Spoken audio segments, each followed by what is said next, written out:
been a wild week, actually. I don't want to talk about it.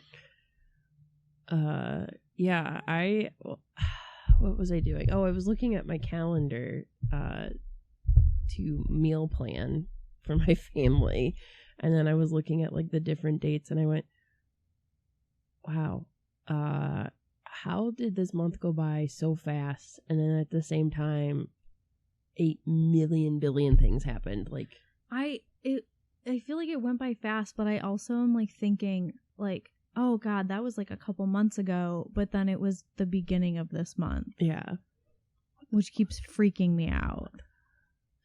It's too much, really. It's been too much. Everything's too much. I'm currently at the like Samara weaving, covered in blood, sitting outside the mansion smoking a cigarette stage every day.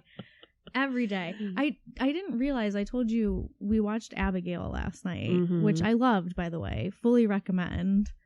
It was very fun. And I didn't realize that the director of Ready or Not, it's like the same guy did those. Okay. I think I might have known that, but it feels similar in vibe to it. So it's like people stuck in a house, horror happens. That describes so many movies. Lots of blood. Some of the kills in this movie are like my most enjoyed in probably the last few years. Okay. Because they are just so spectacularly like disgusting. I will have to, me and the husband will have to sit down and watch a movie sometime soon. My recent discovery is Vice does, Dark Side of the Ring, which is great if you're a wrestling fan because you can like get kind of behind the scenes of really tragic stuff. Like, God, wrestling's full of really upsetting. It really is. Backstories of just like, holy shit, what? Oh no. They have a spin-off of that. So they had like the Dark Side of the 90s, which I've seen. They also have the Dark Side of Football. Oh. And I was like, wait, are we going to talk about OJ? Oh, I was like, Aaron Hernandez? What are we going to talk about? But since, I was like, this is the first season, it was on TV, and I was like, well, I'm not, obviously, of the two of us, I'm not really a big sports person. But they had one on the rise and fall of the Cleveland Browns, and I was like, I feel as an Ohioan, it is my duty to record and watch this. Mm-hmm. Do we have to do a true crime episode on our team getting fucking stolen and moving out of state? Art Modell. I feel fuck like you. I feel like maybe I don't know. Like, is that the same demographic? Like, if we had a Venn diagram of people that listen to the Lake Erie Library, like, what does that look like? I don't know. We'll have to like see I was looking at our first of all, I panicked because I like looked at our site when I put up the episode that went up today, and it was like, congrats on over 1,000 downloads. And I was like, what the fuck? How did we get 1,000 downloads? Because I was thinking we still had like 500. Oh. And then I was like, oh no, I guess we were probably closer to 1,000 than I thought. Yeah, before this. The last time I checked, we were at like 800. So thank you. All you like 69, 70 people who listen to Gore Orphanage. Thanks for doing that. I see you. If you're still here because of that Facebook post, we appreciate you and we hope you stick around. Yeah. We keep talking about things that we have in the works, and this month, as we said, just flew by and we didn't do anything. So it's mostly my fault. Sorry. No, equal credit of my bad. Because I've been the one that I'm like, I'm going to do this, and this. And I have not done any of those bullet points. That my to-do list on there, it just keeps growing. And I look at it, I'll go, okay, I'll deal with it later. I haven't dealt with it. Yeah. So maybe I need to actually write it down, because right now it's just a mental checklist. I think if I did write it down. Should we get a big ass calendar and stick it over there like behind Elf of like I wouldn't hate that, honestly. Okay. I love visual calendars. They Yeah. Like, that's what we have at work, and it makes my heart happy. Obviously, it makes new managers' heart happy, too, because... It's that color coding, man. I was talking to a new manager about it, and they were like, you know, I just recently got into color coding things, and I was really hesitant for a long time, but I really like it. It does make it easier for me to understand things. And I was like, yes, me too, fellow neurodivergent person. I will continue to do it. And then they were like, I guess I'll be blue. I just like it because I like having a quick visual, and I hate having... I get why people like the use of technology and like Google Calendar and stuff like that. I myself like to be able to write things down, so I like to be able to print things. Yeah, I can't do that. It's still color coded because I would not be able to handle it, but there's something on every fucking day on this calendar. Yes, there is. That is why I get like my little planners, because I like to write it down, and then I like to be able to like cross things off if I have like a to-do list. Yeah. I have misplaced my planner, and it's probably been since the month of June, so I feel like it's got to just be buried on your desk.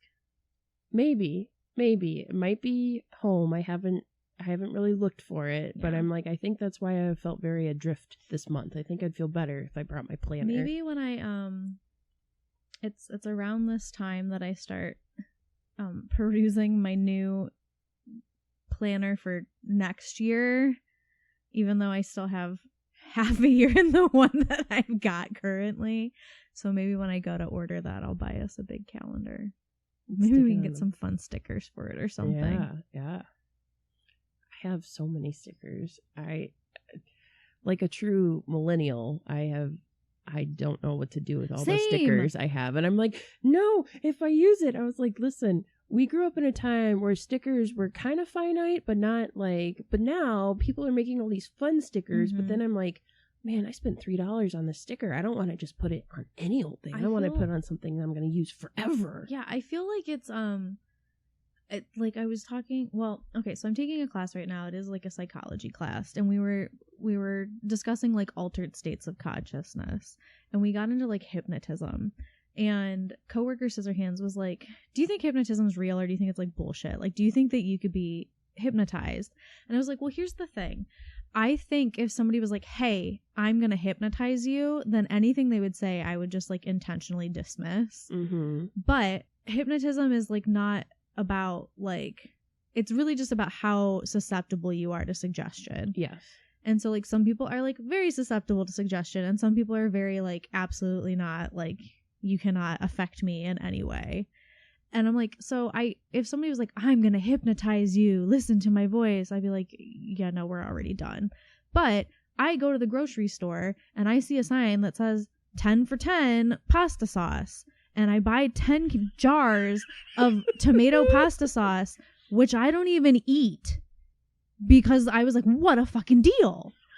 So like, I am clearly susceptible to like marketing suggestion. So I can't totally say, no, I don't think I could be hypnotized, because I clearly like, it just has to be the right, susceptible to stuff like that. I think it's the right incentive, right? Like 10 for 10. If you grew up in like a lower middle class household, yeah, you're like, what a fucking steal on pasta sauce. You know what? Like, it doesn't like, go bad like right away. I'm going to buy all 10. We'll just make room. It'll be fine. For me, that's like, 20 to 30 meals. Right. Even though I don't eat it. So, yeah, I get that. I do think it comes from, I think a lot of it, how suggestible you are to stuff comes from like probably your environment and your background. Because I know when we do a lot of true crime, and like especially for the library, I've read a lot of stuff about like cults and stuff like that. I'm always like, how the hell do these people, like Charles Manson is one that gets me like 9 times out of 10. I'm like, this woman's a librarian. Mm-hmm. How's she falling for this bullshit?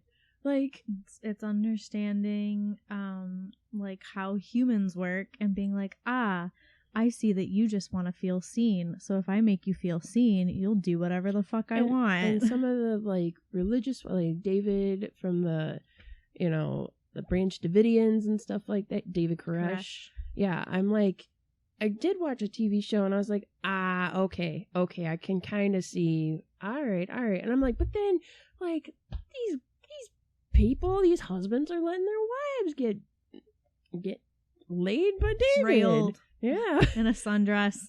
And I'm just like, you're okay with that? You're okay with that? There's no way.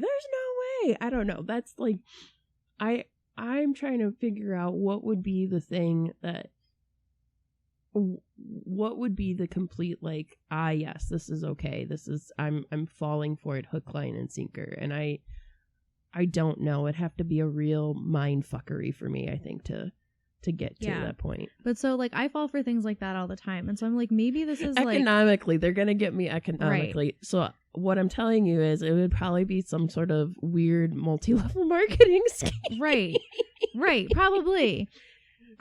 Don't bring me into it. Don't ask me to then recruit 5 other spooky gals under me, their ghost level leader, so that I can then, once I get 5 of them and then they each get 5, then I get to move up to like the Dracula. Like, no, don't fucking do that to me. God damn it. That sounds like a really fun multi-level marketing scheme.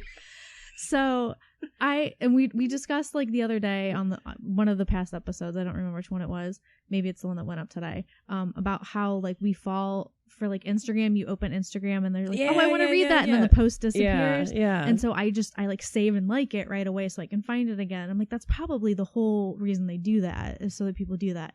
Well, I think that's like the new thing with stickers. See, this is why I brought this up. Okay. So I think that like the whole point is they're like, oh, like, who's buying stickers? Millennials.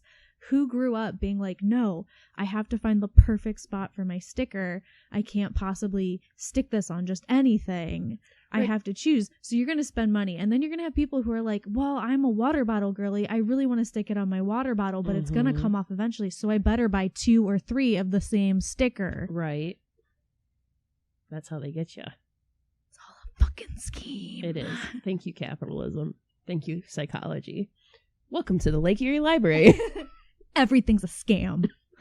But oh god, I just saw a picture of it was on Threads about like, you know, you've gotten too deep on Instagram when you've seen shit like this, and it was a woman with a literal tinfoil hat, and it said POV, when you stop listening to everybody saying that you're like a conspiracy theorist and you finally wear your hat out in public and you feel so free. And it's like a crunchy looking woman with a tinfoil hat on, carrying a baby with another baby in a cart, grocery shopping, and I'm like, oh shit.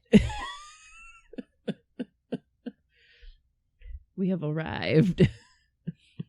I'm not saying I'm one of those people. Humanity is we're doomed. We're beyond help at this point. It's really scary.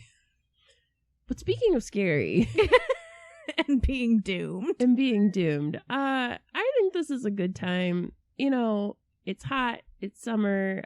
If you're not outside, but maybe you are one of those people that like to sit outside in the heat and like read. I am, but I always fall asleep. I used to be, when I lived at my parents' house, because I had a hammock. I was a hammock girly, so I read, like, that's like a core summer memory, is reading like the Harry Potter books when they came out, and like blasting through these books on the hammock, like just, you know, reading them straight through. Ironically, my summer read for the longest time was always an Uncle Steve book. No matter when it was set, they always felt like summertime books to me, because that was when I could sit outside and read them. And a lot of his books are chunkers, so that makes sense. Like you usually have more time to read them in the summer. But yeah, I don't have that anymore. I have a patio that is taken over by a lot of toddler toys. The Papo Tower. So I don't usually get to sit and just crack open a book, because I'm usually watching to make sure that my toddler is not trying to like kill themselves. Crack open a dry one with the tots. I don't know. There's something there. I'm not quite at it yet. Yeah, I don't get to do that. I sit and I watch that my, tater tot is not trying to like pitch themselves forward off of something or climb on something that they shouldn't be climbing on, and kind of go from there. So reading is something that I don't get to do outside now. It's a before bed activity. Today, what we have planned for you is we I feel like we need one of those old timey film, like the I can't remember what they're called. It's not a clapboard. Just like the take 257. Yes. So today we are bringing to you guys some summer reads, because maybe you too are going through a phase where you can't physically crack open a book, but it is the year of our Lord 2024, and there's so many new technologies you can use, aka like listening to it on your phone or reading it on your phone if you're okay with that. Yeah. For Uncle Steve, I don't like reading that on my phone because his books are so big that I'm just like, I'm only 5% of the way there. The hell? Just flip it to like page numbers or something else so that it doesn't show you that. It just, oh man, it is the most demoralizing thing where I'm just like, I've read so much, and I'm like, oh, I've only read like 2% of the book. Aww. Yeah. I had somewhere to go with like the summary. Oh, I was gonna say we've talked about it before. We record like usually in advance of when these things come up, and then like our schedule has been shifted so many times for various reasons that I think it's very fitting that like we are doing our summer book reading type recs now, because it just officially became summer within the last week. I think so by the time y'all listen to this, it's probably already been summer for like 2, maybe 3 weeks, but yep. That's all right. You still have a few months of it left. So, and with the way the weather's been going, I'm sure we'll all be on fire by then, so it doesn't matter. Oh, it's been so hot. It's been so disgusting. I feel bad. Like, everyone has been complaining about it, and we're in Ohio, and I'm like a good chunk of us have air conditioning, guys, and I'm like, people in Europe don't have it, and they're like, why can't they have it? I'm like, because environmentally they cannot support getting air conditioning, because it would literally kill the grid, because we rely on fossil fuels and not sustainable things. Yeah. I will hop off my platform right now, but I'm angry. Just to like take this tangent even further away from our actual topic, did you see that that was like a report about how AI is like overtaxing the grid? Yes, I did. So stop fucking asking like Chat GPT to like write your emails and shit when you can just type it up yourself. It kills me that one of the IT people at our institution used Chat GPT to write an email, and like one of the other IT people that works under them told me about it, and I was like, stop it. Yeah. And I was like, they have multiple degrees. I know. How hard is it to write a 2-minute email? Apparently super fucking hard. Jesus. So yeah, stop using AI. Start working on your own. It's killing the environment. Same as those stupid NFTs. That was also killing. And Bitcoin. Like, get out of here. Yeah. Get out of here with those stupid things that don't make sense. Yeah. And then they became worthless. And I was like, sucks to suck. Why did we think these NFTs were worth anything? I mean, I never did. I didn't either. I was just like, is a picture you spent money on that everybody else can use? You just get to say you own it? Stupid. I can do that right now. I own that meme of that dog sitting in the building while everything's on fire. I just said it, and I didn't have to spend any money. I don't know. Makes no sense. Anyways. Back to summer. So I like to read during the summer. Obviously, we work at a library. We like to read all year round. But there is something about summer where if you can pick out like a good engrossing summer horror read, like it's just next level, right? Like it's just good vibes. And so today we're changing the format again a little bit with how we're doing the Lake Erie Book Club. We're going to bring to you 2 horror book recommendations, and I think kind of do where we do background, a little bit of plot synopsis. Not a lot, because we assume you might want to read these books. Yeah. If you haven't already. And if you have read them, I sounded like the count there for a minute. 1, great. Happy for you. But if you haven't read them, of course, if there's any spoilers, we will warn you ahead of time. And then, yeah, I think that's it. Okay. I don't got any other chance. My brain is so like the heat really has killed brain cells in me. I am so dehydrated. I was like, Britta's gonna kill me.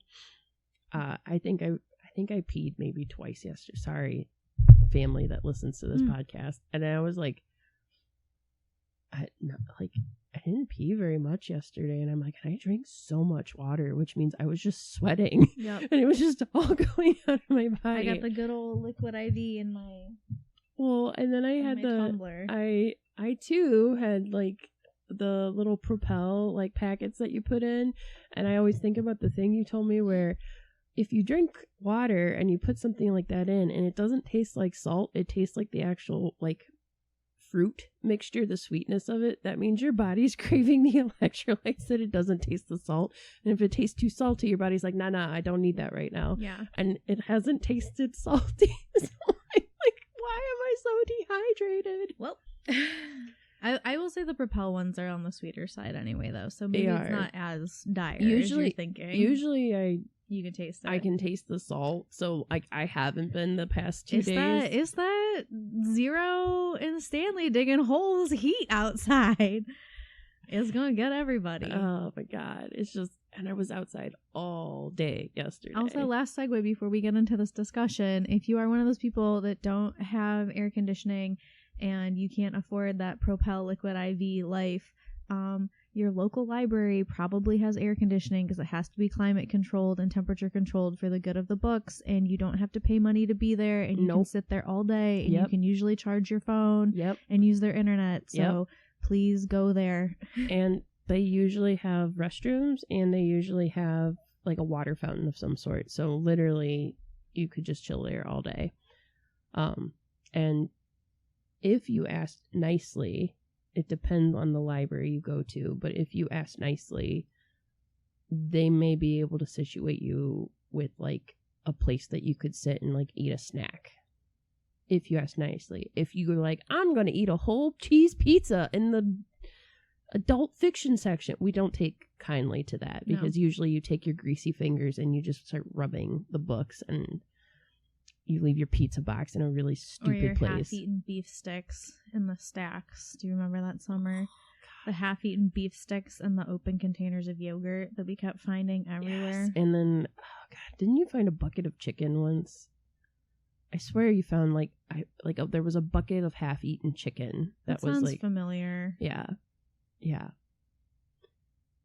So like I said, if you ask nicely, they'll probably let you eat in the library. But if you just sneak it, librarians frown upon that.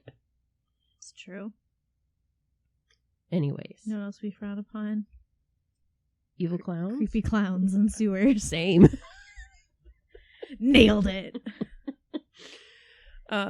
So I am going to talk today about, to me,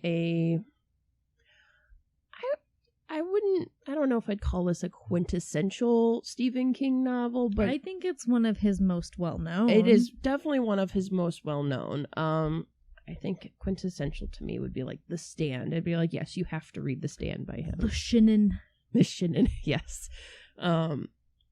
But this is probably one of his most well-known. It's probably had some of the best movie adaptations, like most successful movie adaptations, most iconic movie adaptations.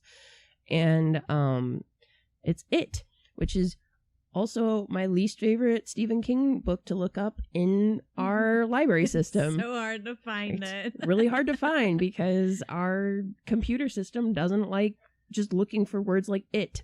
Yeah. And it doesn't recognize words like the. So if you put The Shining, it's like the word the is not. And I'm like, go if you want to find It's a Wonderful Life, you have to put in Wonderful Life and hope that it shows up. Yeah. Stupid. Anyways, you have to like say Stephen King It, which is so stupid. But this is written in 1986, and it is Stephen King's 22nd book and 17th novel written under his own name. So that is wild to me to think about. I'm like, you got 21 other books under your belt at that point. Mm-hmm. My God. You started like a decade before that. You are prolific.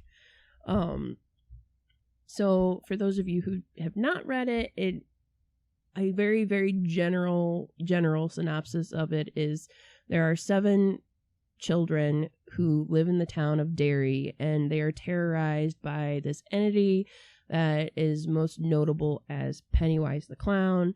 But it's essentially driven by people's fears, so it can change shape and whatnot. And it preys on young children, and it comes around like every 27 years. So the book takes place at first between like 1957 and 1958. It's told in narratives that go back and forth. So it goes back to the past in like the 50s, and then it goes to like the present day in the 80s. If you've seen the new movies, which came out, they're not new anymore. I know, they're in like 2017. Old at this point, unfortunately. The first one came out in 2017. That got pushed up from like the 80s to like kind of modern day. So they had it set in like, I think it was I think they just like appropriately moved it from like 30 years, 50s and 80s or whatever to current day and the 80s. So, and yeah, it's about the town of Derry, Maine, and these young group of kids who they call the Losers Club, who find themselves kind of individually being terrorized, and then they come together to try to face this evil. So it's considered a coming of age story. It is a hefty book. It is 1,138 pages long. I myself had a hard time just sitting down and cranking it open and reading it. I had to listen to it. There are various audible narrations of it. The one I listened to was narrated by Steven Weber. It's excellent. If you're like, who's that guy? He was on iZombie, and he's just like one of those character actors that you're like, oh, I know him. He was also in the TV version of The Shining. I was just gonna say, didn't he play Jack in the miniseries? Yeah, excellent. So Stephen King, a little bit of background, he conceived the story in 1978 and then began writing it in 1981. He finished the book in 1985. So he was originally inspired by, he was like, I think he was out and about. He was living in Boulder, Colorado with his family at the time, and he was venturing alone to pick up his car from the repair shop, and he came across an old wooden bridge, humped and oddly quaint. So when he was walking along it, he thought of the story of the 3 Billy Goats Gruff, which is, for those of you who don't know, that's like a very kind of classic like children's tale about these 3 billy goats that want to cross this old rickety bridge, and a troll lives underneath it. So when he first originally conceived of this idea, he wanted to have like an evil troll entity. And he was trying to think of how could he transplant the tale scenario into a real life context. He was also inspired by a line by Marianne Moore, which was imaginary gardens with real toads in them, which came in his mind out as real trolls in imaginary gardens. So he just kind of kept thinking about like what like would inspire him, and thinking about kind of the idea of like fear and how fear is different when you're a child than it is when you're an adult. And what do those fears look like? Like, what do fears conceptualize as a kid as they do as an adult? And something I really like about this book is, you know, he does this in all of his stories, but he has some like just really profound, like kind of one-liners where you read it and you feel like you got hit with a baseball bat, because you're just like, holy shit, what did I just read? And to me, that's like, I get goosebumps like talking about like lines like that, because I'm just like, oh my God, that means so much to me. And like, especially when you're reading it in the context, like it's just like that meme of like the bigger brain, galaxy brain moment where you're just like, oh, this is like really like starting to pull pieces together. So there's a lot of those in this book of like talking about like just kind of growing up and like what does it mean to go from like these kids are like like between 10 and 12 years old when this stuff is happening, and then they're in their 30s when this happens again. So and almost in their 40s, they're in their late 30s when this happens. So, you know, just kind of like, what does it look like to go from being a child to like a tween to like that loss of innocence to then becoming like young adults, and like what is the difference between being a child and an adult? So he found influence in the mythology and history surrounding the construction of the sewer system in Bangor, Maine. The sewer system's important because it comes into play with the plot of his story a lot, because that's where Pennywise the clown resides, is in the sewer system. So the opening scene is probably, in my mind, the most iconic, and it takes place in October of 1957. And it starts out with you meet George, or Georgie, who is a 6-year-old boy playing with a newspaper boat that his brother made him. His brother is named Bill. Bill is also known as Stuttering Bill, and he is sick with the flu. Something the movie changed is that in the movie, he's not really sick. You can tell he's like, I don't really feel like going out and playing with my kid brother. Mm-hmm. In the book, he's like legitimately like he's getting over the flu. And so he's not really allowed to go outside. But Georgie wants to go outside and play in the rain because the sewers are really backed up because they've had days and days and days of rains, which means that the streets have kind of water running down towards like the sewer drains. So Bill essentially creates this boat for Georgie, who then takes it down outside and they put wax on it. And so something that like starts out from the beginning is like Stephen King describes how like Georgie is afraid to go down in the basement where the paraffin wax is kept to help kind of seal the boat so that it floats. And Georgie's like, it's stupid. And I was like, man, King within like a chapter is already making you as an adult go, yes, I remember those days. Like we just talked about this in an episode ago of like, we yeet ourselves from the basement because we're like, if not, the ghoul door is going to open and something's going to get us. And kind of bracing about that childhood fear of, what does that feel like? And Georgie talks about like, I'm so afraid of like turning the light on in the dark because something's going to like grab my hand and drag me down the steps.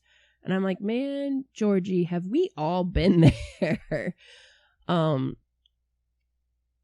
So it's just such it sets the scene of the book so well, because he's like talking about like it's visually, it's like this very gray day and it's a very quiet street. And then you have Georgie in his bright yellow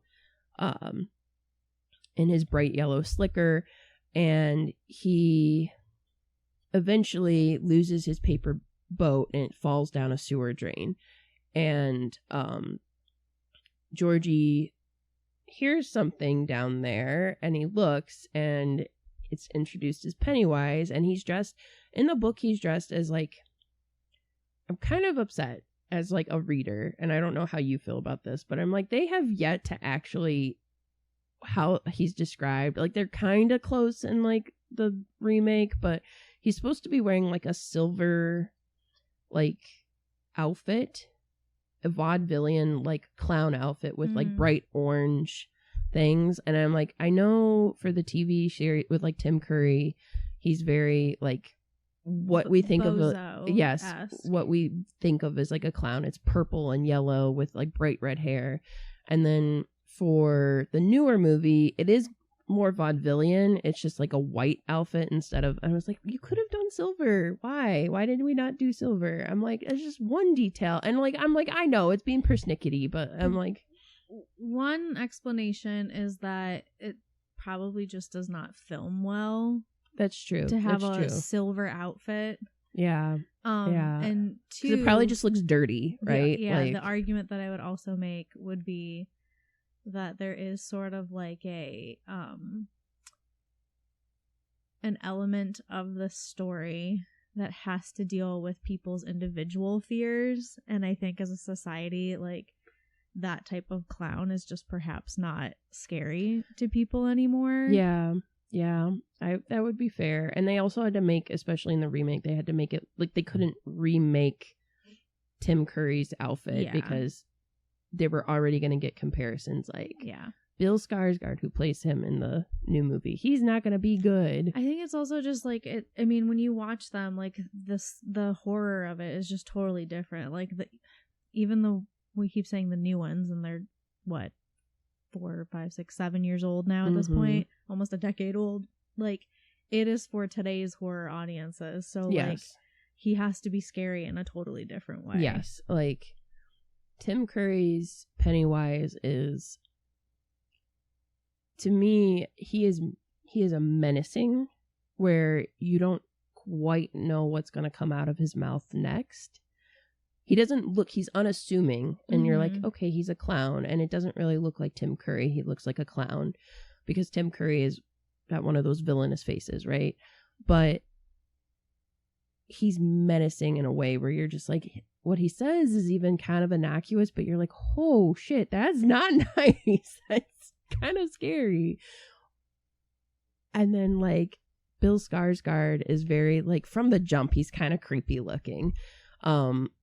And you know that he's menacing from the jump. Like, your stomach is like, ugh, okay, no thank you. But anyways, back to Georgie. So Georgie like meets Pennywise the clown.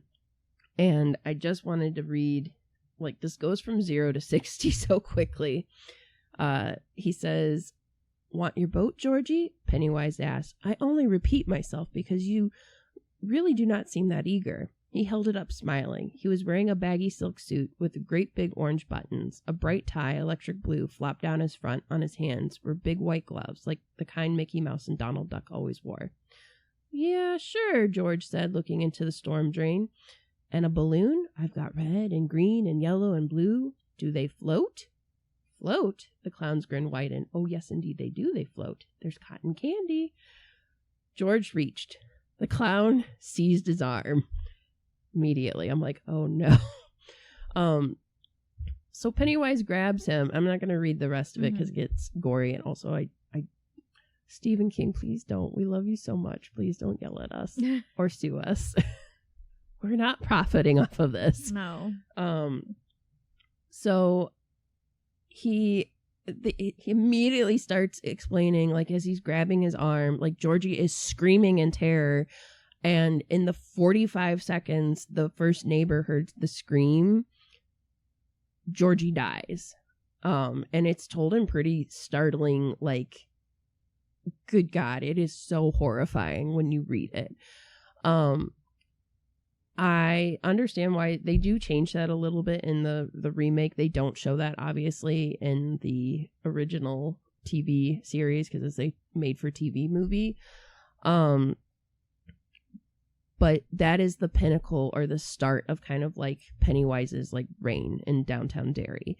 So the book then goes throughout, and, you know, so you have these characters. You have Bill, you have Mike, who is the only he's the only African American that lives in Derry. So he's the only, like, he has a black family. There's Beverly, who I would say would you say she's like the most, she's the poorest of that group. And she lives in a very lower middle class household. There's Stanley, who's the only, like, he's from one of the only Jewish families in town. Who am I missing? There's Eddie, whose mother is a bit of a hypochondriac, which in turn has made him a hypochondriac. And then there's Richie, and then there's Richie. I think that's all of them now. And then there's Richie, who's like the class clown. Beep beep, Richie. So you meet all of them, and they all kind of meet it under different circumstances, and they all start to come together. Actually, they come together because they're getting bullied, and they have what is called the epic rock fight. Mm-hmm. Which I'm like, I never threw rocks to kids but I'm like, damn, like that shit hurts. Yeah, you're throwing rocks at people. Like, you can kill people. Yes. I was gonna say, speaking of killing people, it's a terrible aside. I went to a festival yesterday, which is why I was outside and dehydrated, and I threw axes, and I got like... And you killed someone? I got pretty close to a bullseye. Like, I was with my dad, and my dad was like impressed, and I was impressed too, because I got it. I was told, I threw it with one hand, and I was told, like, don't think about it, because if I thought about it too hard, like, it would swing and then bounce. And then I said something like, you know, if this was IRL, and like, because we were at like a Scottish festival, and I was like, you know, Highland warrior stuff, right? I'm like, even if you throw an axe or a hatchet at somebody and it doesn't land in them, that ain't gonna feel good, because you're chucking it pretty hard. Like, you're gonna break something. And the guy's like, no. I like the handler that was showing us how. And I was like, okay. And then afterwards was like, my dad's like, that ain't good. Like, even a 1 pound hatchet's not gonna feel good.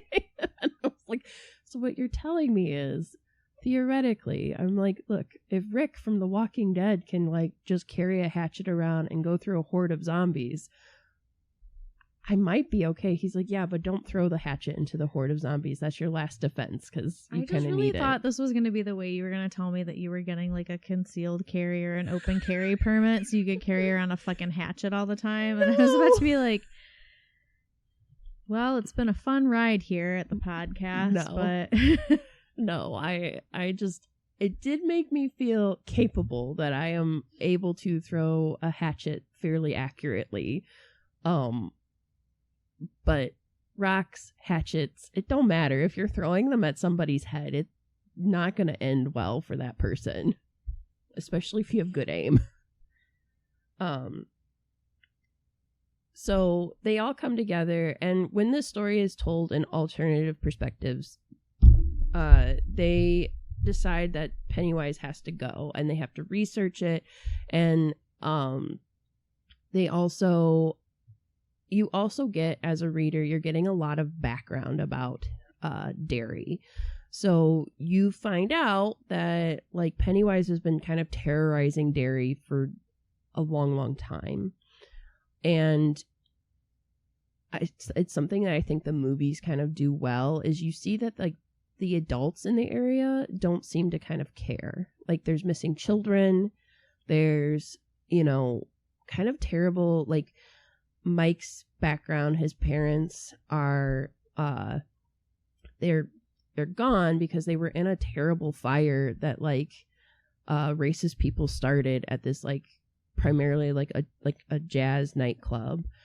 And then you find out that Pennywise has been kind of putting fear in Derry, but the other half of it is that they're somehow under the spell of that fear, and people forget that these terrible things are happening, which is kind of interesting because it's almost reflective of like real life at the time. Now, you know, this was written in 1981 to like 1985. And so you think about like, they didn't have a 24-hour news cycle or anything back then. They had just kind of the nightly news, but this is during the era of Reagan. So like the economy's not good. This is during like the AIDS crisis. This is during, so it's like all of this terrible stuff's happening that, you know, and I think we've talked about that too. It's like we do have a 24-hour news cycle, and we are constantly bombarded with like information of like, we're so connected to the world that we know all of these terrible things that are happening, and we don't like it and we stand it. But it almost feels like, and that's part of like celebrity critique and culture, right? Is you have this platform, but you're not like taking a stand against stuff that like you're being apathetic to it. But it's like when you have so much happening and you're in fear of like school shootings or something like that, or like, you know, working in a place where you have like that fear of like, could a shooter come in, that it almost makes you feel apathetic to other things, because it's like, what do I focus my fear on? And in the town of Derry, like everybody is so caught up in their own stuff that they just forget that this history of bad things have happened to them. And like nobody wants to talk about it. And it's the adults are the ones who are in charge aren't talking about it. It is the kids who have no voice or agency who are talking about it. But then it's like, how do we fix this? Because they don't really have a good way of, like, they can't just go to mom and dad. Mom and dad will be like, oh, you saw a clown? Okay. Or you saw the mummy. And you can tell this was set in the 50s because all of the things the kids are afraid of are like universal monster things. Like Richie sees a werewolf, and then Ben, oh my God, we forgot Ben, who is like the chubby kid of the group, very, very smart, but very chubby. He like sees a mummy as he's getting chased by bullies who are trying to carve their names into his stomach. I'm like, wow, what a traumatizing thing to have happened. So all of this is happening while they are trying to decide and plan, how do we get rid of it? And so they do some research at the library, which I do love their like library montage. And then this is also juxtaposed to in the future, like you meet all of them as adults, and they made a promise, they made a blood oath that if what they did as kids doesn't kill it and it comes back, that they need to come back to Derry. So everyone but Mike moves out of Derry. Mike stays as the librarian and is essentially kind of keeping records of like what is happening and has this knowledge. But as they move away, they are forgetting this knowledge. And they're all kind of living their best life, but like there's also a piece of them that's like kind of missing. Like Bill is a writer that works on spooky books that have terrible endings. I was like, we see you, Steve. We see what you're doing. And he's living in LA. Richie is a very, very funny to me now. He's a disc jockey. Eddie is a like limousine driver. Ben is an architect, and also he gets hot is the way glow up. Yeah, he like loses a bunch of weight, and who's he played by in the TV show? Is that it's John Ritter. And then in the new movie, I was like, I don't know who you are, Mr. Actor, but you're like very easy on the eyes. And then Bev is super like well off right now, and she's like a designer, but she lives with a very abusive husband. So they're all kind of living, I would say, a pretty good life, but there's something missing. And so then they get the call back that they have to, and Stanley, forgot about Stanley is like a super well off CPA living in Georgia, and they all get the call from Mike, like, you have to come back to Derry and face it. I don't know what else I should tell them about, except for I don't want to give too much more of the plot away. I don't know if I should highlight anything. Do you have any like content warnings that you can vaguely give? Yes, I have content warnings, but I don't know how to vaguely give it without giving away a plot. I would say content warnings. It's very descriptive for violence. So if that's something you're not going to enjoy, there's childhood bullying. There is a scene in the book that, as adults then and adults now, were like, this is really not good. It is consensual, but it is childhood sex. Is that the best? I think that's the best way of saying it. Yeah. Though Grady Hendrix had some thoughts on that, and it made me laugh. I was like, buddy, no way. I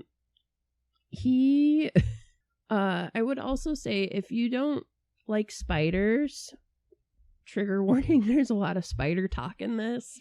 Yeah, I think there's some kind of, I mean, like, it is horror, so it is like an elevated concept of like what like a child is taking from those news reports that you were talking about, but there is some kind of like gross internalized bias against like unhoused people and like people with drug abuse problems and people that are lepers. And yeah. Sorry, Eddie. Am I misremembering? Is it just crafted this way for the films, or is it also in the book that the inciting incident for when it happens again in like the future is no, you're remembering correctly. I think it's also homophobic, and yes. There is assault against a gay man. Yeah. And when the other half of the couple, when he goes to report it to the police, like, he's not believed that this is happening. He is believed for things for the wrong reason. And then there's also I would say a trigger warning of violence against women as well. Yeah, there's a lot of like domestic violence and familial violence. Let me see if I can find. And also, how many trigger warnings can we add to this book? There's like a character who is like incarcerated, but there's like a kind of gross aspect of like misunderstanding mental health that goes with that. Yes. I think that's it. That seems like it. I think so. Sorry, guys. There's a lot. To be fair, it's also really hard to like warn you about things without giving away plot points. Right. Like, there's the reunion between the Losers Club. Oh, there's also self-harm in the book. Yes. So, the reunion between the Losers Club is someone unaliving themselves. Yes. Is really nice and like kind of wonderful. The movies do a really nice, like, they go to a Chinese like restaurant and they have like the food family style, and they're all sitting and like enjoying each other's company, and it's just, I don't know, that genuinely warms my heart. I equally love and am heartbroken by the change that was made for the newer films regarding the relationship between two of the characters that is sort of like LGBTQ representation light. In a way. That was like a thing that's not in the books that I do think sort of added some depth to the movie. Yes.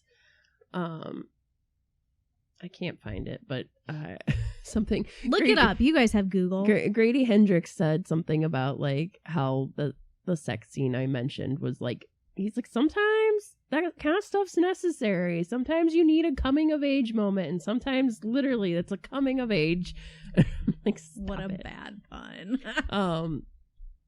So it was something like to that degree of like, you know, like sometimes you have sex when you're young and it's messy and weird and awkward, and he's like, but sometimes it's necessary. And I'm like, okay, Grady. Yeah. I don't know. I'm like, what were we watching? Oh, me and my husband, like, Fast Times at Ridgemont High were on TV, and like Phoebe Cates is she was like, yeah, I've been doing it since I was 13. And I'm like, what? I was like, is that? I know this was like an 80s movie. And I'm like, I was in 6th grade in the 90s and I had friends who were having sex. Wild. I mean, I guess. And I was like, I like to collect puppy in my pocket and I bring them and keep them in my desk.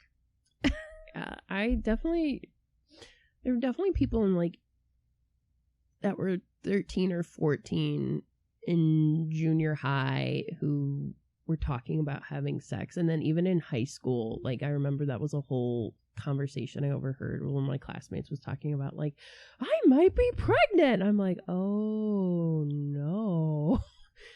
And I'm like, this is not an appropriate topic for biology, but do go on. I think that's the most appropriate topic for biology, Beth. It's literally biology. I think, to be fair, we were learning about like, I don't think we were learning about the reproductive system. I don't remember. That was a weird biology class, but I remember being like, what? I'm like, what are you? Well, I guess I know how that works, but what are you doing on your weekends that I don't know? Interesting. I was just like, I haven't even had a first kiss at this point, and y'all are contemplating missed periods. I don't know. Yeah. I mean, yeah. We did have at our high school, like, a section. Daycare. Yeah. Where people could, if they were pregnant, like, they could hang out there, too. Like, they would go, yeah. So, teen pregnancy was a thing in our high school. I mean, it's always been a thing. Yeah. They're just not pulled out of school anymore. They're like, Yeah. no, you need to stay in school. Yeah. So, so covering, I guess, more topics of it, things that, it focuses on are the loss of childhood innocence. Here it is. He described the book about Grady Hendrix said, the fact that some doors open only one way, and while there's an exit out of childhood named sex, there's no door leading the other way that turn adults back into children. It's actually nicer than what I said. I think I made up that pun. Sorry, Grady. Got it. Though I think he would have enjoyed that. Somebody else said that it concerns the evil, Christopher Linman Hopt of the New York Times.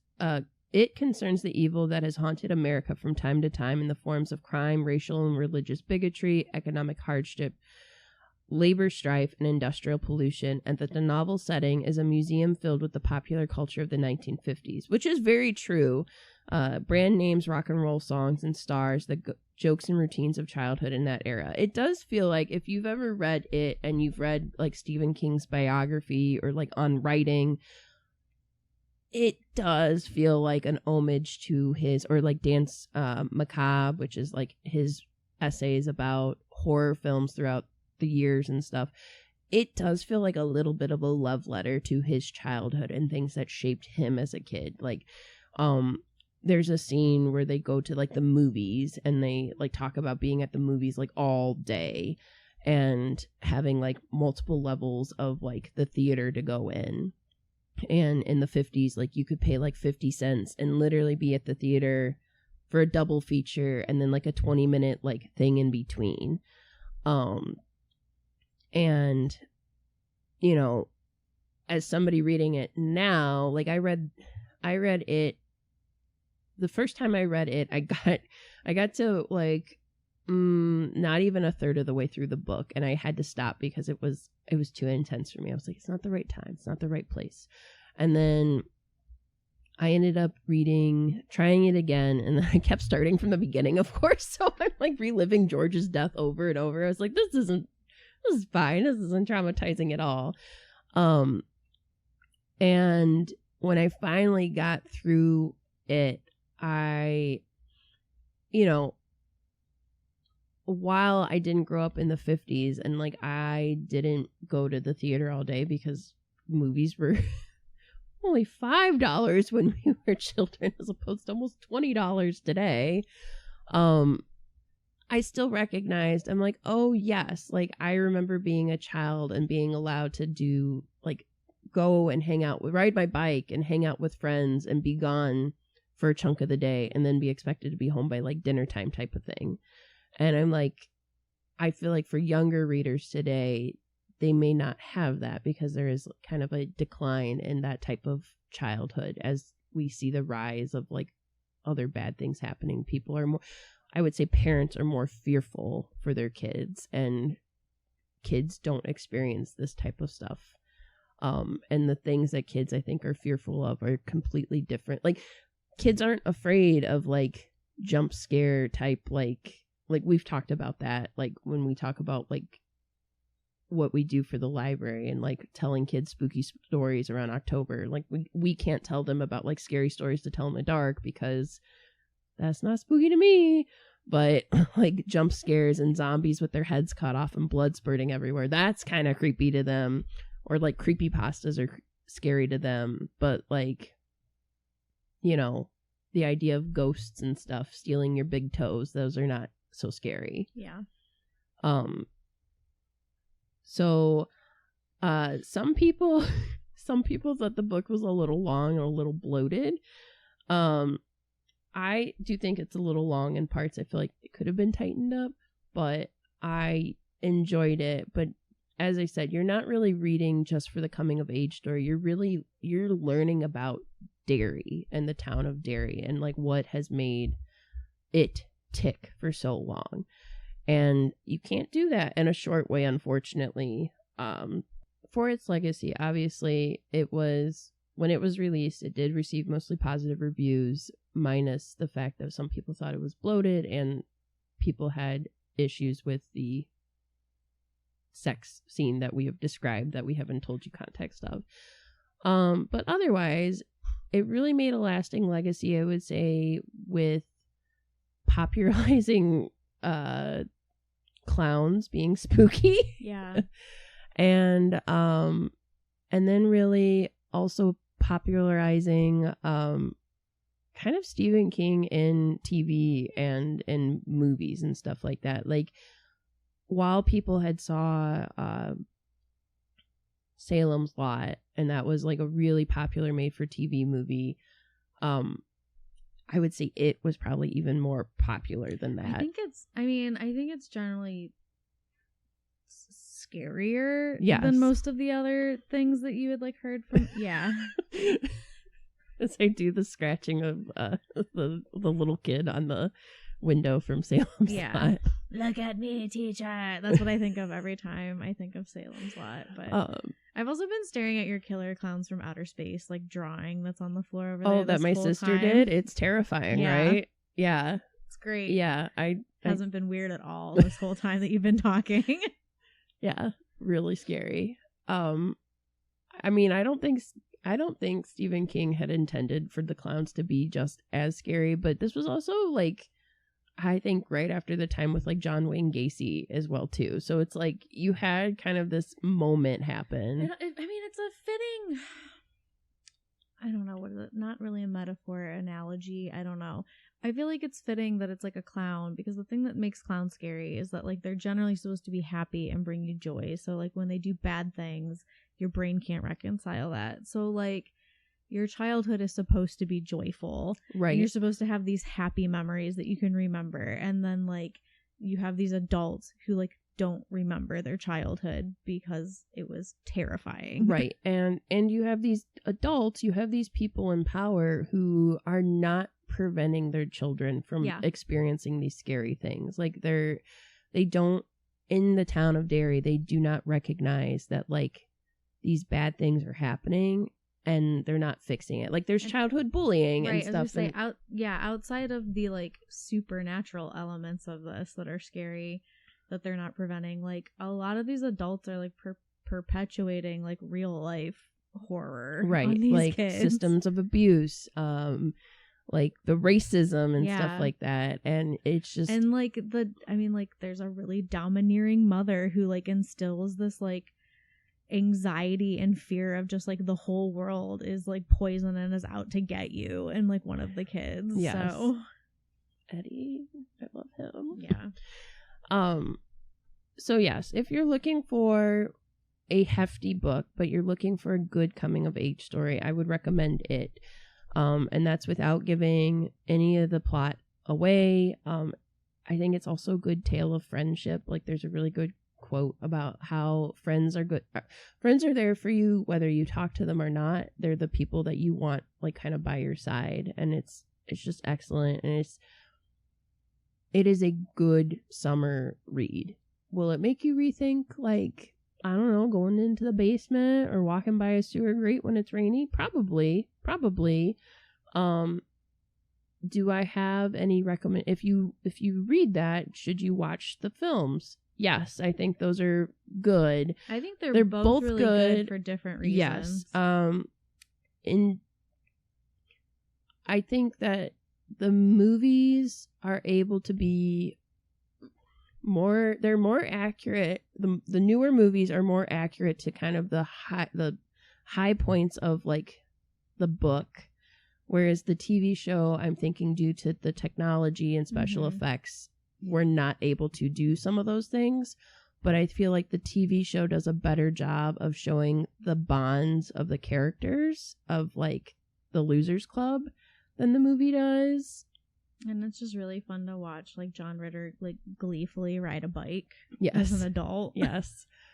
God, I like the scene in the new one, too, Yes. with James McAvoy. Yes. Yeah. Yes. The new ones are so well casted. In the book, one of my favorite bits of writing, and it's like one of those, because I always say the thing I like about Stephen King, about Uncle Steve's writing, is that he's got these little, like, word nuggets.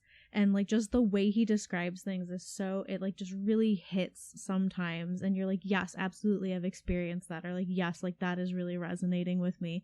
And one of my favorite bits of writing in there is, like, not even actually something that's, like, terrifying, but it is the heightened emotion of it, and just the description of it is when, like, Bill and Bev are on his bike and he's riding so fast and so hard and like taking the turns so tight, and just how it's described is like, yes, like, every kid who has ever rode double on a bike knows exactly what that feels like. And, like, any kid who's ever had, like, a childhood crush also knows exactly what that feels like.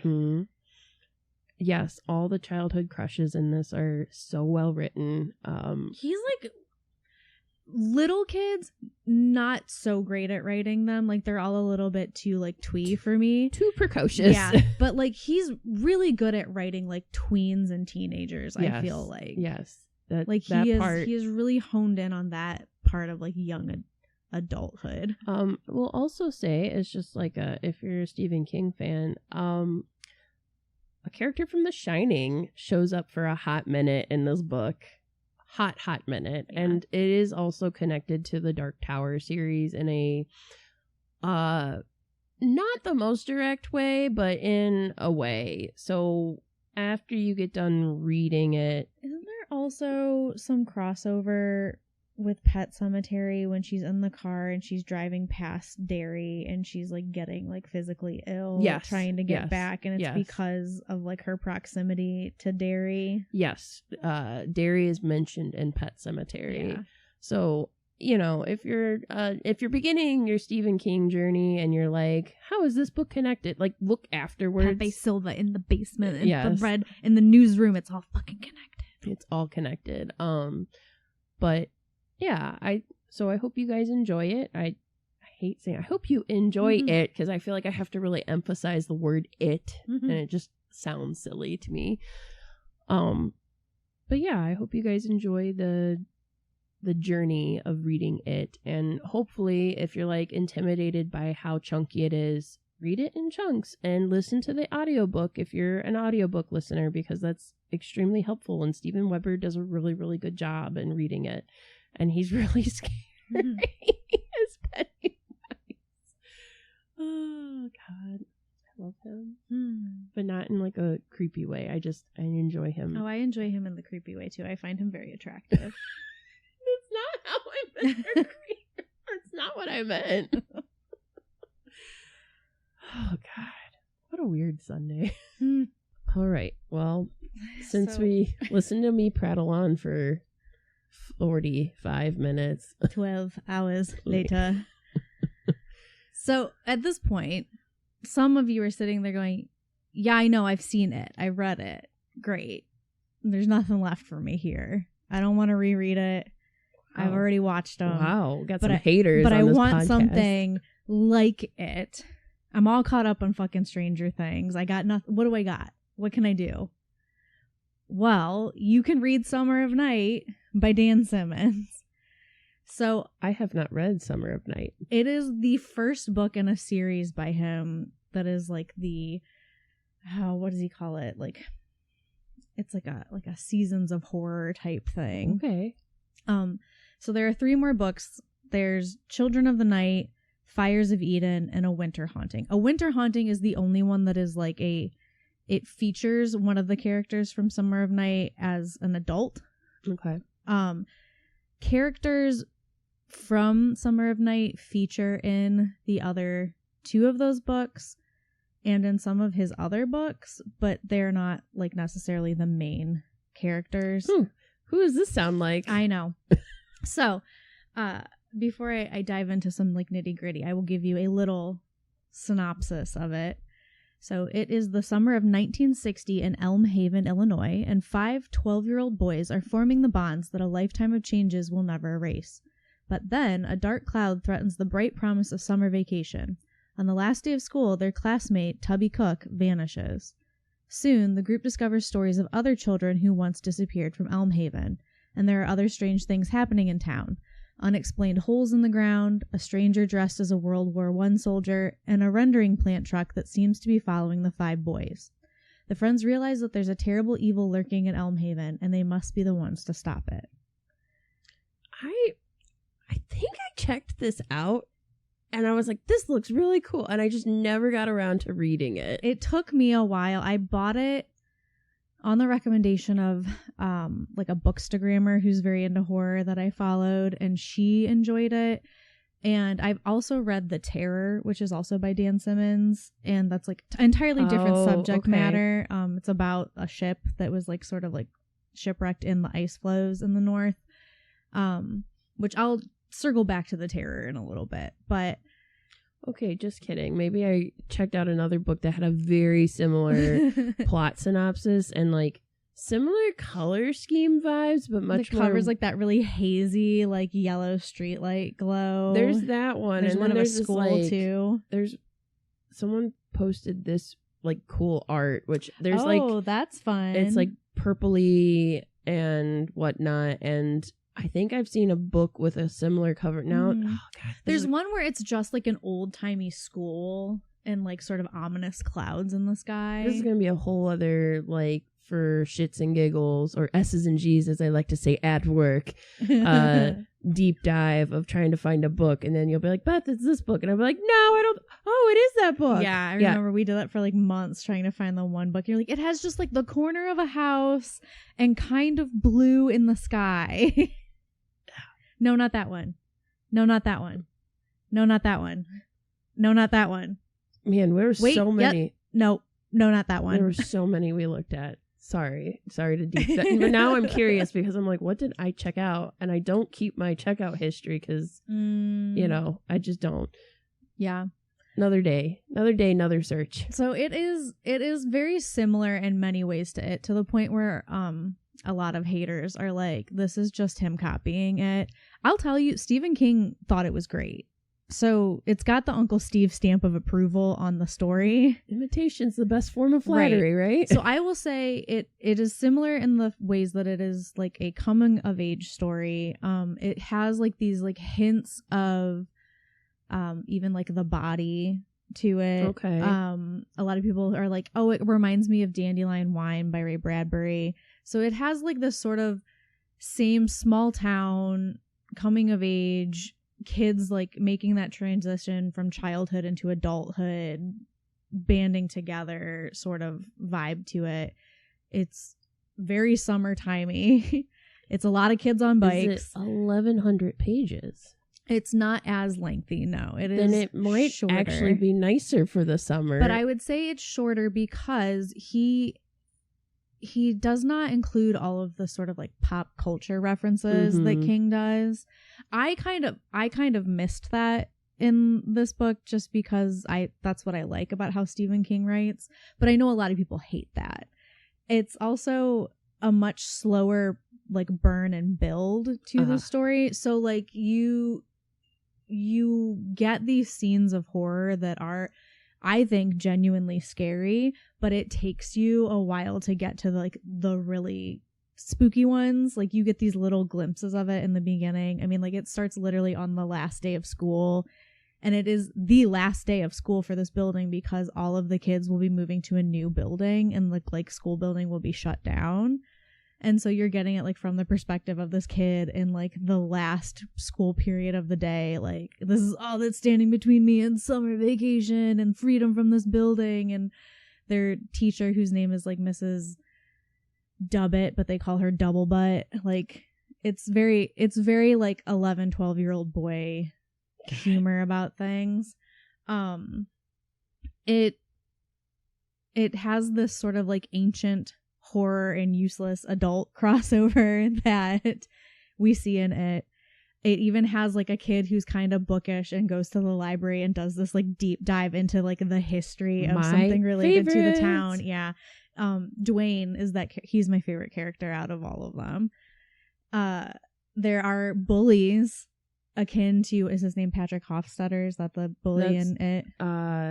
That's one of them. So like the bullies who are like not just like I'm gonna beat you up, but like I might actually kill you type of bullies. There's like a group of bullies that are constantly going after these kids. And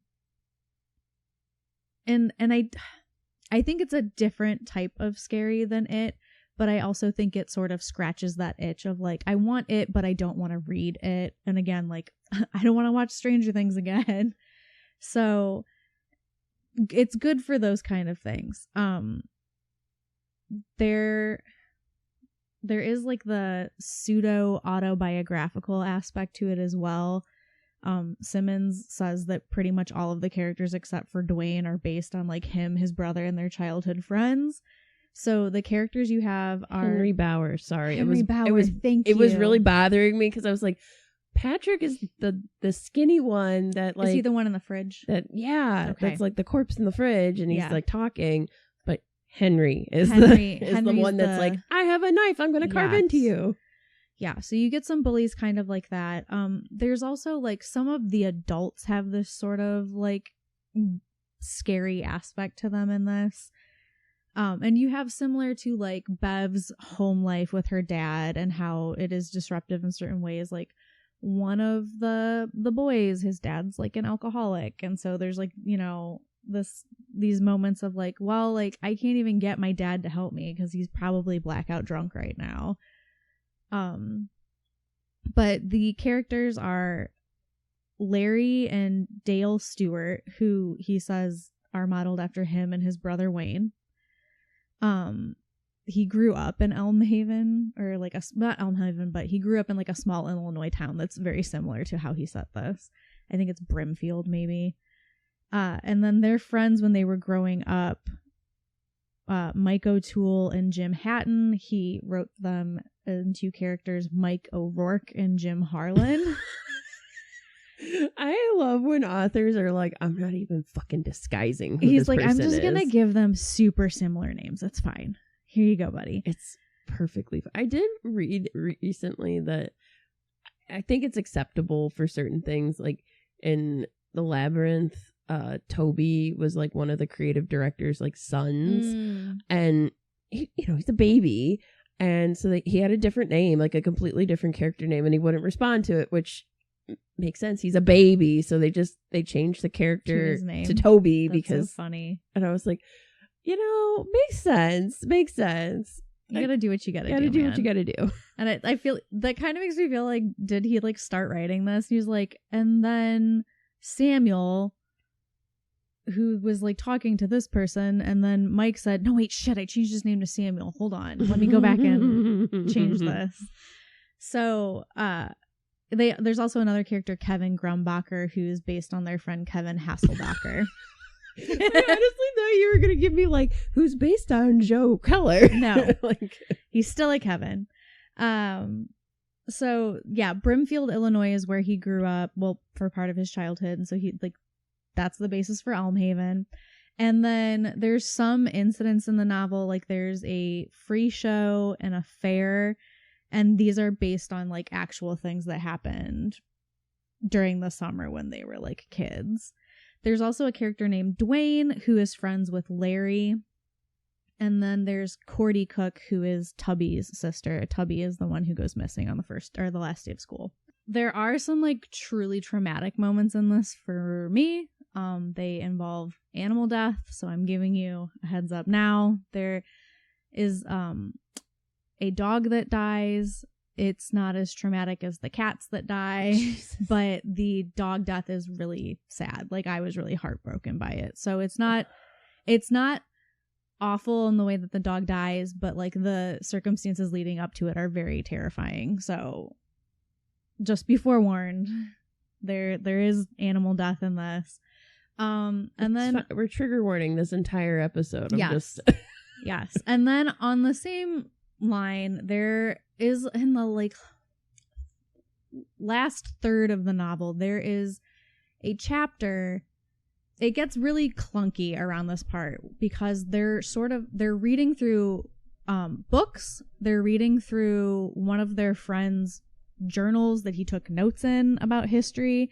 They're reading through letters from a character's uncle who took notes about history of this town and something that's related to it. And then they are hearing a third person story from a random person. So you're getting a lot of like weird, clunky exposition in the form of like, I'm reading this. Here's the chapter I read. And then that's like the chapter you're reading.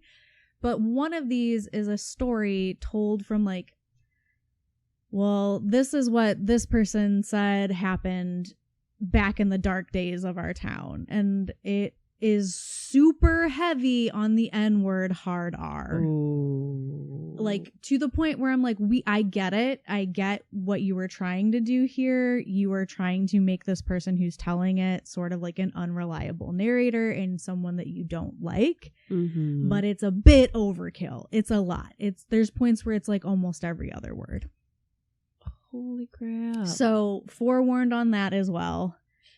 And then because I just brought that up, I would also be remiss if I did not talk about Simmons himself, not Dan Stevens. Leave Dan Stevens out of this. He's fine. Dan Simmons. Okay. He, in the time since this book has been written, has become much more outspoken about certain viewpoints he has that are pretty gross. He is a very hard right conservative. He has said some incredibly Islamophobic things. I will tell you that like looking at this book now and seeing that chapter, I'm like, yes, I see the peaks of racism that we're coming through in here.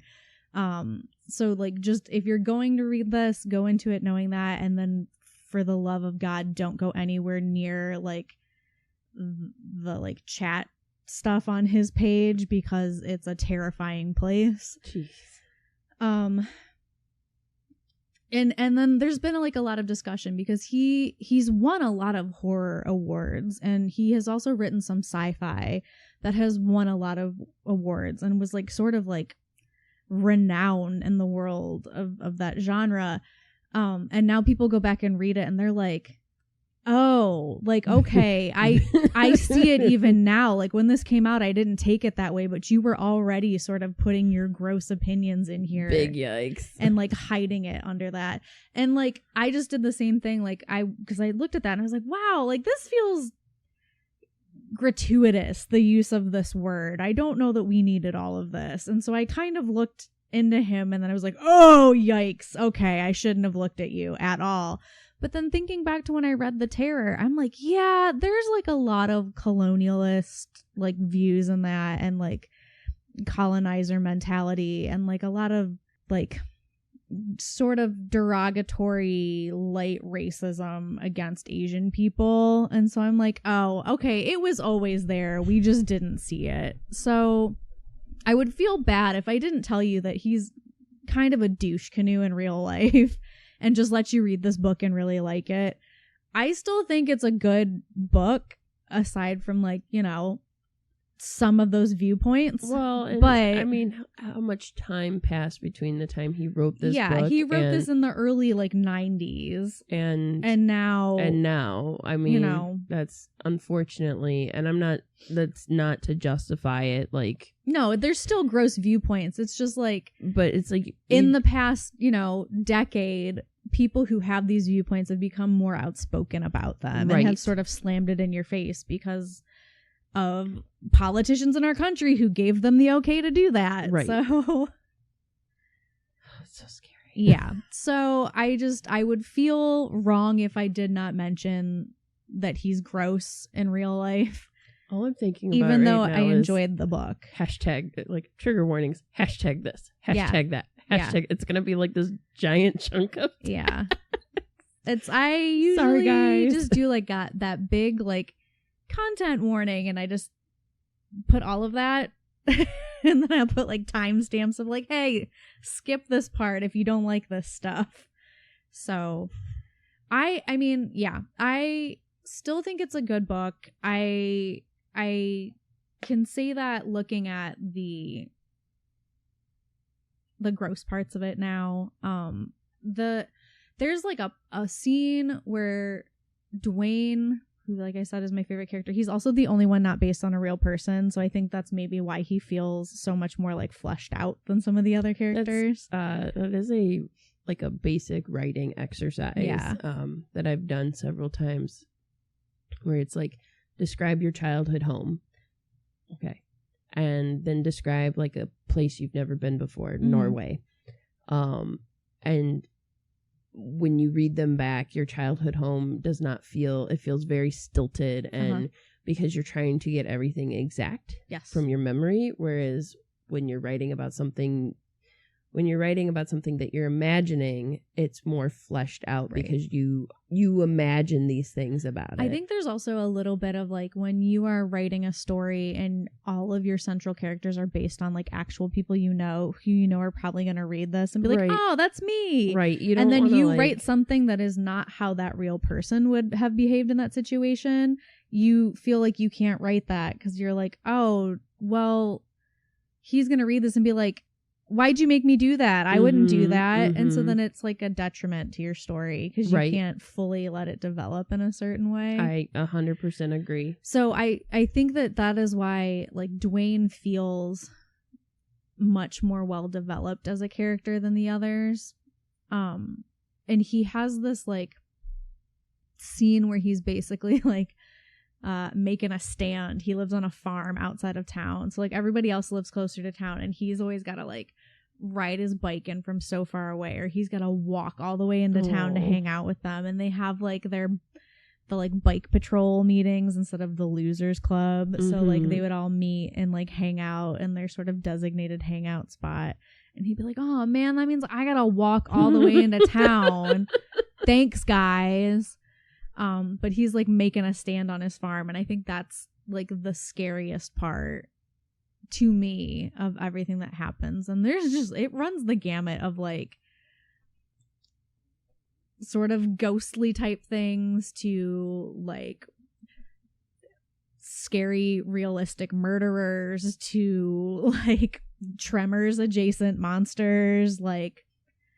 It's got a lot happening in it. So does it have something I don't think I said about, but the ending of it is something that people oh Uncle Steve, you got to a point, and so does it wrap up at least concretely? There is a definitive ending to it, and then I think that it should have just ended there, but then it goes on to have these characters then talking about what they're gonna do when they grow up, and I'm oh, I don't think we needed all of this. I think we could have lived without this, especially because then you wrote them into other books and we would have seen what happened to them anyway.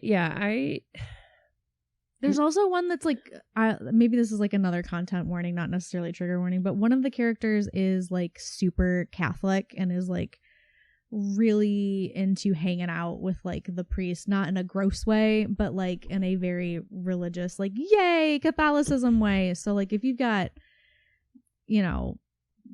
religious trauma. Just know that that's going into it. Yeah, I, having done writing group type stuff at work and whatnot, endings are hard. They are hard, but to me, endings are always, you want it definitive. You want it wrapped up, but you don't want it wrapped up to the point where everything feels neat with a bow. You gotta leave people guessing, but then when you have that extension of what are you gonna do, like I hate mentioning this, but like the ending chapter for Harry Potter, it's like fuck that noise. I don't like that. I just pretend it doesn't exist. I'm like, I don't need it. You know what I needed? That battle. That's it. Who lived, who died. That's it. I don't need to know if I don't need that. And then we would have just, none of that name bullshit would have happened. Yeah. Like, it would have been fine. Twilight, Breaking Dawn, didn't need it. Could have just really ended it with the third book. Didn't need her to be pregnant. I'm just putting it out there. Know what I didn't need in Twilight? What's that? All those fucking blank pages in the middle of the one book. Jesus. What a choice. What a choice. It was a bad choice is what it was. I just laughed. They made me laugh. That's another instance of I read all the Twilight books in one summer, really, when like the last book came out. Like I read them all while I was working on a movie set, and like the like hair and makeup girl was reading it, and I didn't bring anything, and she was just like, well, I just finished this one, I'm gonna start the next one, do you want to read it? And so like I cranked them all out, and then the last one came out in like August, and I like just went and bought it at Borders, RIP. And I was like, all right, like they were a fun summertime read. It's not like astounding literary masterpiece work or anything like that. And then the movie came out, and it like became what it is. But like then I went and read like, what is it, The Host, which is like another one by her. Her adult book. Super fucking like, let me ram my like Mormon ideals about like how abortion is wrong and like every life is sacred, even if it's just like a little entity starting to grow inside of you. And I was like, had you God not, damn it, like could you not? Had you not gotten that from Breaking Dawn? Right. But I was just even though they were married, so that was like, they're married, right? But there was definitely like, yeah, the people in The Host are not, and it's like aliens inhabiting your body, so it's like, okay, this is very heavy-handed. I get it. I get that you think abortion's wrong. Now that's like, I can't even like enjoy this story because you're being real weird about it. So Dan Simmons is Catholicism. His is like Catholicism and like gross xenophobia. And great. And then hers is just like, I'm being so clever about my Mormon ideals. You'll never guess. You'll never guess how I feel. Uncle Steve doesn't. And then Uncle Steve is like, I did a lot of drugs. I don't remember what I wrote. Yep. He just doesn't like chubby people. And he doesn't like, and he loves women in tight sweaters with their yabos. Yeah. My God. And dudes in blue chambray work shirts. That's right. Oh God. I am in the middle of listening, but I had to go back to The Long Walk. Oh. And I was like, no chambray in this one. And then one of the characters is like, and then he took off his blue chambray shirt, and I went, and I cackled because I was like, where's Britta? Where's Britta right now? Yep. Always. And he didn't even write those under his real name. No. He wrote those under his pseudonym. It just made me laugh. I was like, oh my God. Always. There's always going to be a blue chambray work shirt, a terrific fart, some jahoobies, and then like a mildly racist depiction of like a black person if it's one of his older books. Yep. At least now he's like super out loud arguing with politicians about like very progressive things. Yes. Like he's basically just like, stop ruining the fucking country. Yes. Take care of people. It's helpful. Yeah. Like as long as you can acknowledge that what you did was like yuck and you've changed your ways, I'm okay with you, Uncle Steve. Yes, I feel the same way.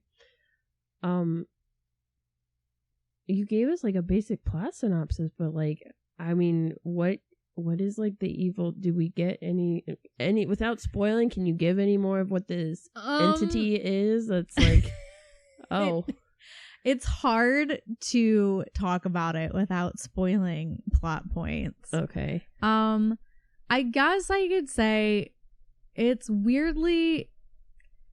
real stretch to accept that this is like, you just can't ask questions about it. You just be like, okay, that's what it is. Okay. There is like an item from history that is the source of like supernatural things. Okay. And then they like the story with the N-word hard R gives a lot of backstory about a cultural thing that happened in this town during segregation that is also directly tied to this item. Okay. Interesting. So there's like a folklore story that's like been quietly passed down through the ages of like, oh yeah, that thing's hidden in the old school. And then you're like, oh, that's where all the shit started, was the old school on the last day of school when Tubby goes missing. And then there's people who are like, well, you know why that thing's all hidden in there, because of this terrible thing that happened in the history of Elmhaven. Okay. I can see how this may have low-key inspired other things too, though. Like, you know, I don't know. I can see from just kind of the things you're telling me. I'm like, okay. I'm like, clearly. And I do love that. I love when like newer horror authors like take inspiration and then try to spin it and make it their own. But it is unfortunate that it came out first and was very popular. And it's like he was writing this like essentially like during the height of like its popularity. So because it came out what year? 86, I believe. Ooh, my birth year. I think. Don't quote me on it though. Oh, yeah, September 15th, 1986.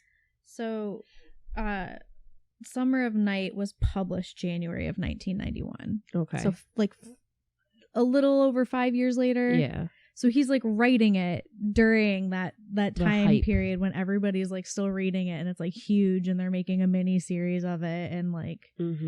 So...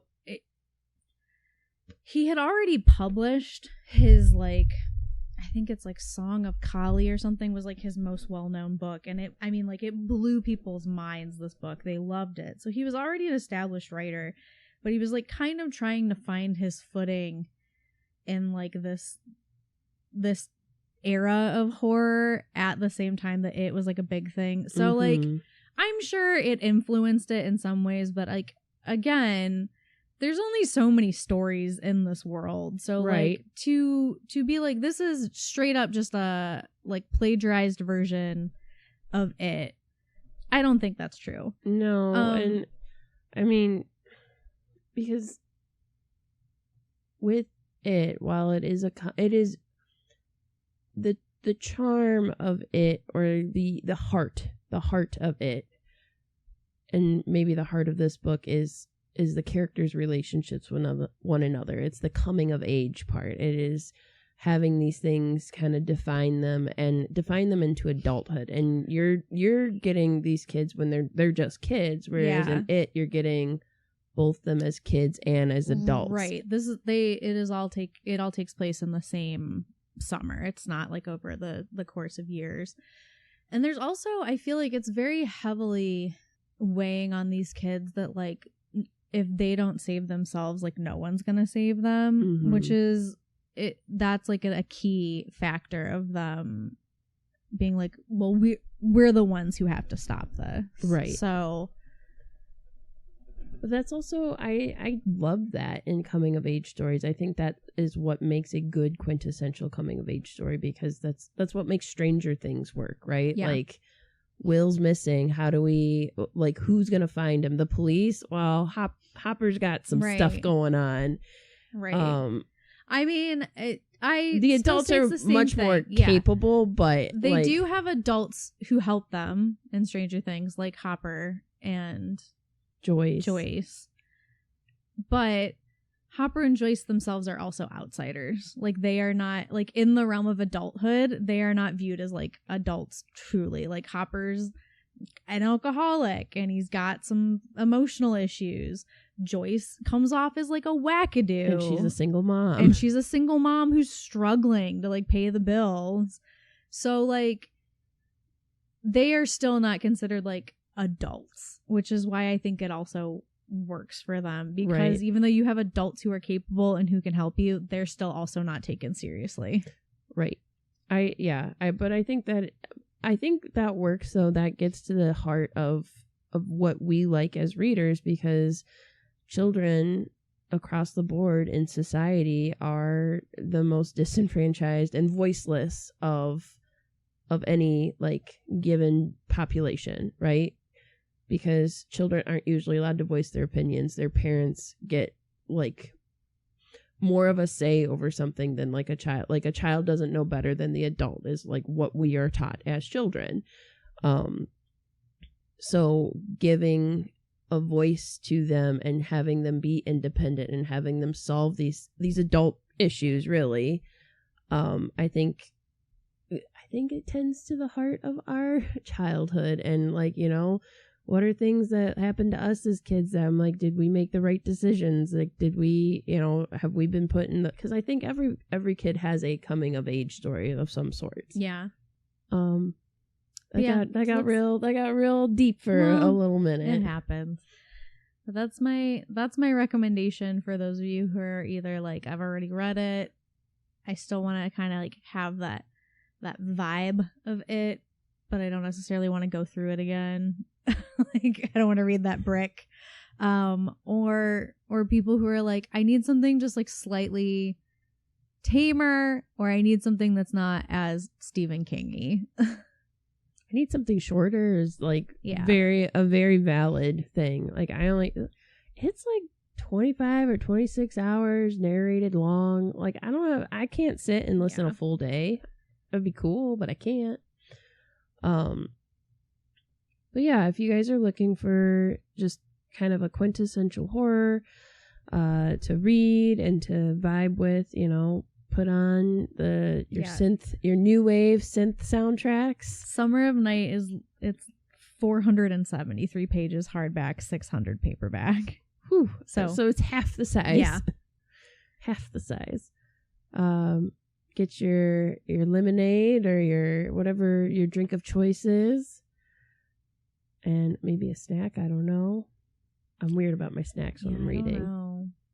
We were talking about this at my clinical hours the other day about we talked about it first, I think, about when you're, like, a kid and you swim and then you get out and you eat, like, salty potato chips, and it just hits different. And, like, where I'm doing my clinical hours, the kids were getting grilled cheese for lunch. And I don't know how I feel about that. They were getting grilled cheese and tater tots, and they had done, like, a lot of physical activity in the morning. And I'm like, yeah, the grilled cheese is gonna hit real good. Like, that's salty grilled cheese is, like, akin to the like Lay's original chips while you're, like, wrapped in your towel in your bathing suit, summertime, chilling. I think if I'm super sweaty, I wouldn't want a grilled cheese sandwich. But if I were out of the pool and I was, like, wet but, like, drying off, then a grilled cheese would be okay. Yeah, they had, like, done some hardy work and it was very hot out, and so they were gonna eat some grilled cheese and tots. And I think they had watermelon maybe, but felt very summertime lunch. Yeah. And I was like, yeah, there's, like, certain foods that just, like, they're maybe, like, not even great on a regular basis, but, like, in that specific moment of childhood when it's like I've been playing outside all day, or, like, I just got out of the pool or whatever, and then you have it and you're like, yes, this is the best thing I've ever eaten. Yep. Get whatever that snack is. And crack open these books. Is this available in audio? It is. Okay. I don't know if it is on Hoopla or Libby. You could take a look. I listened to it on audio, but I had purchased it because I bought the book on Kindle and they offer Audible narration. for like an additional like $5. So I know it exists. I don't think it's exclusive to Audible, but I might be wrong. Okay. So, yeah, thank you guys for joining us on this literary journey full of evil clowns and other evil entities, and some of them real people. Kids solving murder and mayhem. Kids on bikes. Yeah, kids on bikes. And we hope that you guys are enjoying this hot and sultry summer so far. So, be sure to check out our Instagram and our other social media pages. Also, please rate us and review us and tell your friends. Yes. And if you hate us, tell your enemies. Yeah, actually, that works both ways. So, yeah, once again, thank you to our spooky sponsor. Thank you, spooky sponsor. And stay spooky, friends.